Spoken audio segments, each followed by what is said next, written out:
દેશમાં તમામ જગ્યાઓ પર તિરંગો ફરકાવવામાં આવ્યો છે, ત્યારે સુરત શહેરમાં પણ પ્રજાસત્તાક દિવસની ઉત્સાહ સાથે ઉજવણી કરવામાં આવી છે। સુરતમાં સરકારી અર્ધ સરકારી કચેરીએ ધ્વજવંદન કાર્યક્રમ યોજાયા હતા। આ સાથે પોલીસ પરેડ ગ્રાઉન્ડ ખાતે ગણતંત્ર દિવસની ઉજવણી કરવામાં આવી હતી, જેમાં અલગ અલગ પ્લાટૂન દ્વારા વિવિધ કરતબો બતાવવામાં આવ્યા હતા। પ્રજાસત્તાક દિન અથવા ગણતંત્ર દિવસ 26 જાન્યુઆરી ભારતનો રાષ્ટ્રીય તહેવાર છે। ત્યારે આજે દેશ અને સરહદો પર આ સાથે વિદેશમાં વસતા ભારતીયો દ્વારા પ્રજાસત્તાક દિવસની ઉજવણી કરવામાં આવી છે અને તિરંગો લહેરાવી ભારત દેશને આઝાદી અપાવનાર તમામ વીર જવાનો અને ક્રાંતિવીરોને યાદ કરવામાં આવ્યા હતા। ત્યારે સુરત શહેરમાં 26મી જાન્યુઆરી પ્રજાસત્તાક પર્વની ઉજવણી સુરત શહેરના પોલીસ પરેડ ગ્રાઉન્ડ ખાતે કરવામાં આવી હતી।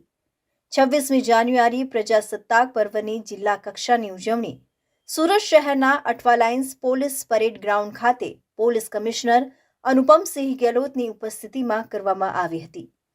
પોલીસ કમિશનર અનુપમસિંહ ગેહલોતે તિરંગો ફરકાવ્યો હતો।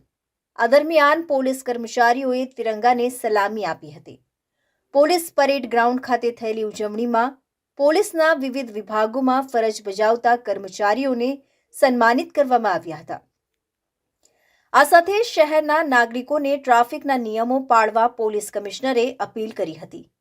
પોલીસ કમિશનરે પોલીસ કર્મચારીઓની કામગીરીને બિરદાવી હતી અને આવનાર દિવસોમાં પણ સુરત શહેર સુરક્ષિત રહે અને સલામત રહે તેવી કામના કરી હતી। પ્રજાસત્તાક દિન નિમિત્તે શહેર પોલીસ જવાનોએ વિવિધ કરતબો બતાવ્યા હતા, જેમાં ખાસ કરીને બ્લાઇન્ડ વેપન ડેમો ડ્રીલ યોજીને ઉપસ્થિત સૌને યુદ્ધ કળાના દર્શન કરાવ્યા હતા, જેમાં જવાનોએ આંખે પટ્ટા બાંધીને રાઇફલ, બંદૂક જેવા હથિયારોને ગણતરીની સેકન્ડોમાં ખોલીને ફરી જોડી દીધા હતા। પોલીસને અંધારામાં પણ હથિયાર ખોલવાની, ચલાવવાની અને જોડવાની તાલીમ આપવામાં આવે છે। 76वां गणतंत्र दिवस राष्ट्रीय पर्व निमित्ते वो हमारा सूरत शहर पुलिस परिवार तरफ थी अपना सूरत शहर नगरजनों ने जो है खूब जो है शुभेच्छा आपू छू।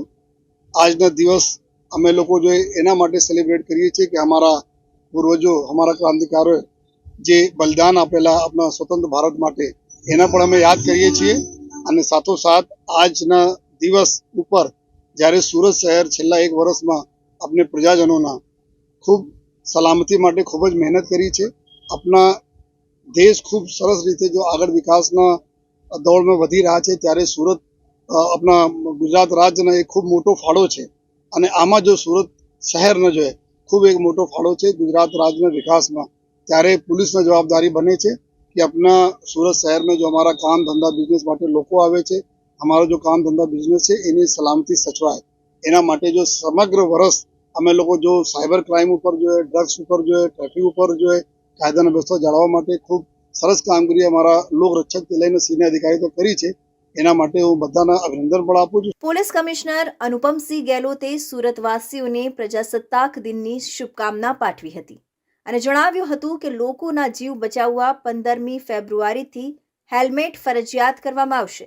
વર્ષ 2024માં 296 લોકોના એક્સિડન્ટથી મોત થયા, જેમાં મોતને ભેટનારામાં ટુ વ્હીલર ચાલક વધુ છે।